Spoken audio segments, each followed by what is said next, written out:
La tristeza no siempre es mala, es aquella que nos ayuda a conectar mejor con nuestro ser interior. Hoy estará con nosotros la doctora María Rojas Estapé con una nueva conferencia.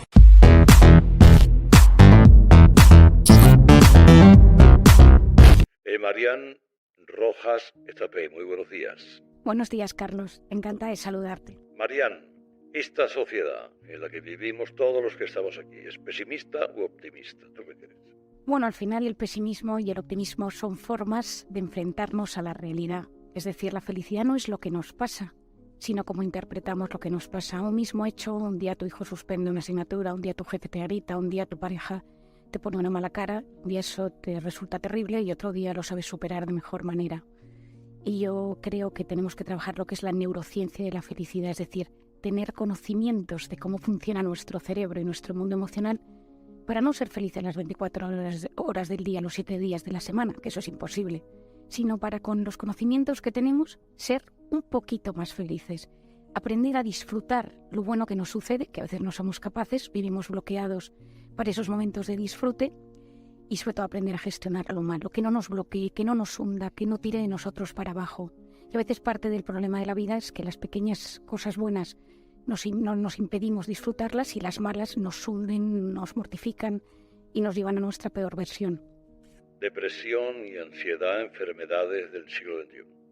Efectivamente. ¿Por qué? Porque la felicidad consiste en vivir instalado de forma sana y equilibrada en el presente, es decir, conectar con mi presente de la mejor manera posible, habiendo superado las heridas del pasado y mirando con ilusión al futuro. Los que viven enganchados en el pasado son los depresivos. Los que viven enganchados en el pasado, en la culpa, en el fantasma, en la herida, en el trauma, son los depresivos. Los que viven angustiados por el futuro, los miedos, en la falta de control sobre lo que pasará, esos son los ansiosos. Ahí está la ansiedad. La ansiedad es la enfermedad del futuro. ¿Qué pasará? ¿Cómo lo controlaré? ¿Cómo llegaré? ¿Qué pasará con mi familia, con mi dinero, con mi salud?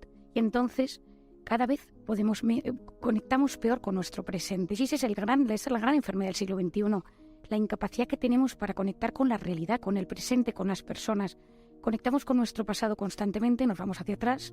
Conectamos con nuestro futuro, no tenemos la ansiedad y conectamos con la pantalla. Pero lo que a mí me gusta, lo que yo lucho, lo que yo intento divulgar, esas relaciones humanas, esas relaciones reales, de tú a tú, donde te miras a los ojos. Y ahí, pues ahí me encanta hablar en Encuentra tu persona vitamina, lo expliqué mucho. La oxitocina, esa hormona que se activa cuando miramos a los ojos de alguien y no le juzgamos, le damos esos abrazos largos y apasionados, esas caricias, ese te quiero y te doy paz cuando tú estás en guerra y no te juzgo cuando lo estás pasando mal. Ahí bioquímicamente pasan muchas cosas y esa oxitocina que nos sana, potencia el sistema inmune, nos ayuda a bajar la inflamación y nos ayuda a bajar esos niveles de cortisol que son los que se suben en los momentos de alerta, de miedo, de incertidumbre y en un mundo como el que tú decías al principio, Carlos, donde vivimos con miedo, porque no sabemos qué va a pasar, porque hay guerra, porque hay COVID, porque hay penuria económica, porque la subida de los precios, pues poder tener mecanismos que sepamos que nos sanan es impresionante y para mí eso es la neurociencia de la felicidad. La Navidad sirve para recuperar la esperanza. Yo quiero pensar que sí, para mí sí, pero también hay que tener en cuenta dos cosas. La Navidad es un momento de nacimiento, de esperanza, de ilusión. Los que creemos sabemos que algo muy grande sucede, pero todos sabemos que es un momento de reunión familiar donde se reviven sentimientos de paz, pero hay momentos que también se sufre mucho porque no está esa persona que se fue, que nos dejó, que ya está en el cielo, que se marchó. Por otro lado están esas personas que ya no están porque nos enfadamos, porque hubo un conflicto, porque no supimos gestionar una relación humana, y eso también genera tristeza porque en esa mesa ya no están sentados y sabemos dónde se sentaban y sabemos que no fuimos capaces de solucionarlo. Y efectivamente mi padre, al que tú conoces bien, Carlos, tiene una frase que dice que cuando nuestro corazón pierde las ilusiones se arruga el alma. Pues a mí me parece que la Navidad es un momento que si no tenemos esperanza e ilusión, se nos arruga el alma, el espíritu, y envejecemos y perdemos todo lo bueno que tiene la vida. Y para mí la Navidad ahí es volver a creer que algo bueno puede suceder. El estrés no viene dado por trabajar muy duro, por trabajar muchas horas o hacerlo a alta intensidad, sino que principalmente viene por no hacer cosas que están dentro de tu control. Que es bastante tranquilizante, ¿no, Marian? Bueno, efectivamente, es que una de las cosas que a mí más me interesa es explicarle a la gente que la mente y el cuerpo están unidos. Es decir, yo cuando estudié medicina, pues a ti te ponían migraña, causa de migraña, si te ponían tumor cerebral, encefalitis, no sé qué, y abajo ponían pequeñito causas emocionales. Según la Universidad de Harvard, sabemos que del 80 al 90% de la patología de atención primaria es por temas emocionales. ¿Qué son los temas emocionales? Nuestras heridas, nuestros fantasmas. Y hay una cosa de la que yo trato muchísimo, que es nuestra voz interior. Tanto las palabras que nos decimos internamente, has engordado, tu jefe no te hace caso, tu suegra es muy pesada, tu pareja está siendo más intensa de lo normal. Y luego, cómo hablamos de nuestras realidades. Las palabras impactan directamente en nuestras células, impactan directamente en nuestros telómeros, que son los capuchones de los cromosomas. Y ese discurso interior, esa voz interior, tiene la capacidad de ponernos en estados de alerta, en estados de miedo, en estados de relajación en cuestión de segundos. Y eso, conociéndolo, nos tiene que ayudar a intentar saber cómo nos hablamos. Es decir, cómo me hablo yo, cómo es mi voz interior. ¿Me trato bien o me hago autoboicot? No lo vas a conseguir, esto no vas a llegar a nada en la vida, es imposible. Y estas cosas en la vida, cuando las conocemos, tenemos que hacer un golpe de estado y decir que mi voz interior sirva para apoyarme y no para hundirme. Que mis palabras hacia los demás sean para ayudarles a generar un estado de bienestar, de quietud, de equilibrio y no un estado de miedo y de alerta. ¿Por qué estamos más contentos? Bueno, eso explica por qué estamos más contentos un viernes que un domingo, ¿no? Y el viernes trabajamos y el domingo no lo hacemos. Si sabemos insisto, que la mente anticipa el futuro, ¿cómo podemos reaccionar ante ello o hacer que eso suponga una ventaja competitiva en nuestra vida? Bueno, para mí la clave es entender que lo que más nos hiere, que lo que más nos perturba, es el miedo. Es decir, el miedo se instala en todos nosotros en algún momento de nuestra infancia, en nuestra juventud, cuando somos adultos por algo, ¿no? Y en ese miedo nos tenemos que hacer una serie de preguntas. ¿Cuál es mi peor visión sobre mí mismo? Es decir, ¿qué me da miedo convertirme? ¿A qué le tengo miedo? ¿Qué quiero evitar comportándome de esta manera? Y cuando yo voy conociendo cuál es el miedo, porque todos nosotros tenemos un miedo en esta vida, nos damos cuenta que en ese miedo salen cosas del futuro. Tengo miedo a perder el control, tengo miedo a no ser importante, tengo miedo a perder reconocimiento, tengo miedo a no ser perfecto o a que mis cosas no salgan perfectas, tengo miedo a decepcionar, tengo miedo a sufrir. Y en ese miedo, yo solo distribuirla en estas 5 pilares, nos damos cuenta que hay algo del presente y del futuro que nos llega, porque nuestro instinto de supervivencia, que es el instinto más potente que existe, es sobre sanarnos, sobrevivir y en esa supervivencia está el futuro. Y está, tendré dinero, no lo tendré, etcétera.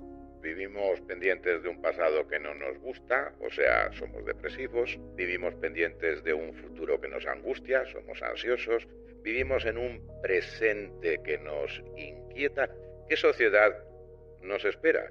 Yo te diría que para mí hay un primer diagnóstico que es la sociedad del cansancio. Yo creo que estamos agotados, hay una saturación de información, estamos hiperestimulados y cada vez la información es consumir información de la forma más rápida y superficial sin profundizar. Yo entiendo que por las redes, por el mundo en el que estamos viviendo, todos estamos metidos en esta rueda.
Pero alguien la tiene que frenar, porque cuando nosotros consumimos de forma tan superficial, consumimos de forma tan poco profunda, nuestra corteza prefrontal, que es la zona que nos ayuda a gestionar nuestras emociones, se debilita.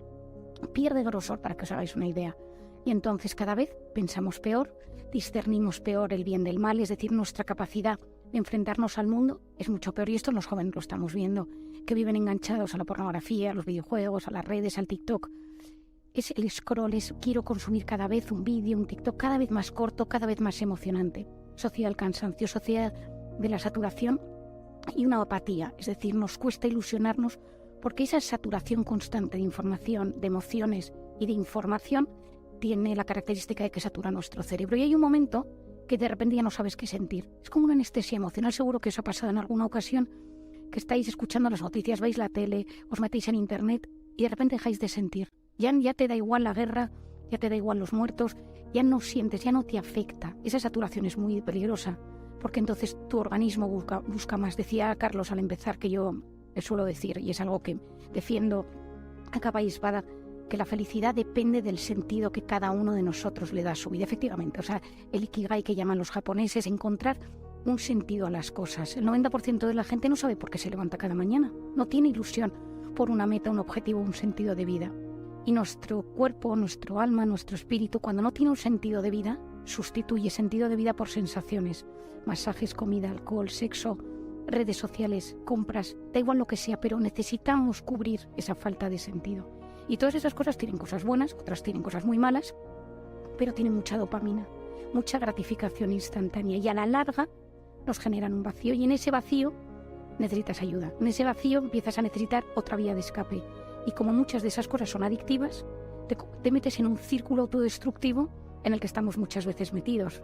Es decir, si tú no tienes sentido de vida, estás todo el día consumiendo información, estás agotado, no te gusta tu trabajo, las condiciones externas son negativas, la información también es terrible, llega un momento que te tienes que agarrar a algo y ahí es donde yo voy a aprender a conectar con las cosas buenas, con las personas, con los buenos recuerdos, con las relaciones humanas válidas del entorno, con los hobbies, con la naturaleza, con el deporte, con una buena alimentación. Soy muy fan de los libros, que la gente lea en papel, es mucho mejor para el cerebro. Y hay que volver a los antídotos del sufrimiento y del dolor y de la intoxicación de cortisol y del cansancio. ¿Por qué hay tantos coaches en las redes sociales? ¿Qué opina María?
De esos señores y esas señoras? Pues mira, yo te voy a responder de dos maneras. La primera es que yo creo que las redes sociales nos mandan un mensaje constante, inconsciente, que es puedes mejorar. Puedes ser más delgado, puedes tener mejor vida sexual, puedes comer mejor, puedes vestir mejor, tus hijos pueden ir mejor vestidos, puedes viajar más, y ya luego en el ámbito emocional, afectivo, tienes todo tipo de gente que te pone frases inspiradoras todos los días para lograr éxito en 3 pasos. Ese punto de puedes mejorar, que es inconsciente, nos hace mucho daño, porque manda unos mensajes subliminales que son: necesitas consumir más para que esto se te pase, tienes que apuntarte a este curso, comprar esta comida, cambiar de supermercado, cambiar de ropa, cambiar de cualquier cosa. Es infinito, porque nunca vas a tener el cuerpo perfecto, la pareja perfecta, el viaje perfecto y los hijos. Yo tengo 4 y cuando veo a la gente que sube sus fotos digo, pero estos niños los han congelado para hacer esta foto tan bonita, ¿no? Mis hijos siempre hay una mancha y luego lo siguiente es, si no lo consideras es tu culpa, hay una sensación de culpabilidad.